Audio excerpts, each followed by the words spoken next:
Hi అండి, నమస్తే. Welcome to our channel. ఇవాల్టి వీడియోలో చనా చాట్ని అంటే శనగలతో చాట్ని చేసి చూపిస్తానండి. చాలా రుచిగా ఉంటుంది. ఈవినింగ్ స్నాక్ టైంలో ఈ రెసిపీని ట్రై చేసి చూడండి, చాలా బాగుంటుంది.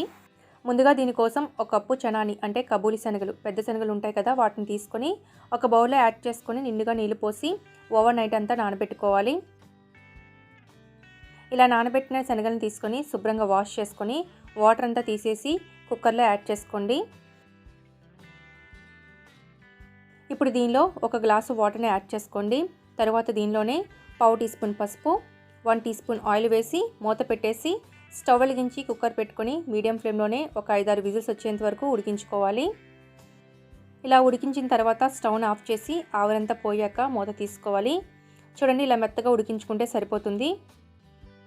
ఇప్పుడు ఈ శనగల్ని ఒక స్టెయినర్లో వేసుకోండి. ఎక్స్ట్రా వాటర్ అంతా కూడా తీసేసి పక్కన పెట్టేసుకోండి.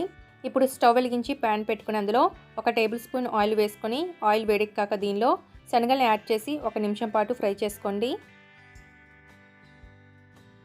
తర్వాత దీనిలోనే పావు టీ స్పూన్ పసుపు, 1 టీ స్పూన్ కారం, 1 టీ స్పూన్ ధనియాల పొడి, పావు టీ స్పూన్ జీలకర్ర పొడి, పావు టీ స్పూన్ గరం మసాలా, టేస్ట్కి సరిపడా సాల్ట్, అలాగే 1/2 టీ స్పూన్ చాట్ మసాలా, చిటికెడు ఇంగువ. ఇది పూర్తిగా ఆప్షనల్ అండి, మీకు వద్దంటే స్కిప్ చేసుకోవచ్చు. ఇప్పుడు ఒకసారి బాగా మిక్స్ చేసుకోండి. ఇలా కలుపుకున్న తర్వాత ఇందులో 100 ml వరకు వాటర్ని యాడ్ చేసుకోండి. ఇప్పుడు ఒకసారి బాగా మిక్స్ చేసుకోవాలి. ఇప్పుడు మూత పెట్టి ఒక 5 నిమిషాల పాటు మీడియం ఫ్లేమ్లో ఉడికించండి. ఇలా చేయడం వల్ల ఈ మసాలాలన్నీ కూడా శనగలకు పడతాయండి. తర్వాత మూత తీసుకొని కలుపుకుంటూ శనగలు బాగా డ్రై అయ్యేంత వరకు బాగా ఫ్రై చేసుకోండి. ఇలా దగ్గరకంటూ వచ్చాక స్టవ్ని ఆఫ్ చేసి దీన్ని పక్కకు పెట్టి పూర్తిగా చల్లారబెట్టుకోండి.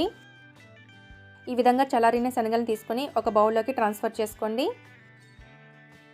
నెక్స్ట్ దీనిలో ఒక పెద్ద ఉల్లిపాయని సన్నగా కట్ చేసి యాడ్ చేసుకోండి. అలాగే ఒక టమాటాను కూడా సన్నగా కట్ చేసి యాడ్ చేసుకోవాలి. అలాగే సన్నగా తరిగిన ఒక పచ్చిమిర్చి, కొద్దిగా కొత్తిమీర, 2 టేబుల్ స్పూన్ల సన్నకారపూస అంటే సేవ్ని యాడ్ చేసుకోండి.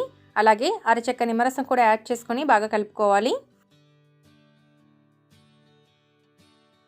అంతేనండి, చూడండి, టేస్టీగా శనగల చాట్ తయారైపోయింది. చాలా రుచిగా ఉంటుంది. ఇలా ఈవినింగ్ టైంలో చేసుకొని తిన్నారంటే ఈ చాట్ చాలా బాగుంటుందండి. సో ఫ్రెండ్స్, చూసారు కదా, తప్పకుండా మీరు ఈ విధంగా ట్రై చేసి ఎలా వచ్చిందనేది కామెంట్లో తెలపండి. అలాగే ఈ వీడియో కనుక మీకు నచ్చినట్లయితే ప్లీజ్ ఒక లైక్ చేసి మీ ఫ్రెండ్స్ అండ్ ఫ్యామిలీ మెంబర్స్కి షేర్ చేయండి. ఇలాంటి మరిన్ని టేస్టీ అండ్ సింపుల్ రెసిపీస్ కోసం మన ఇల్లు మన ఛానల్ సబ్స్క్రైబ్ చేసుకోండి. Thanks for watching.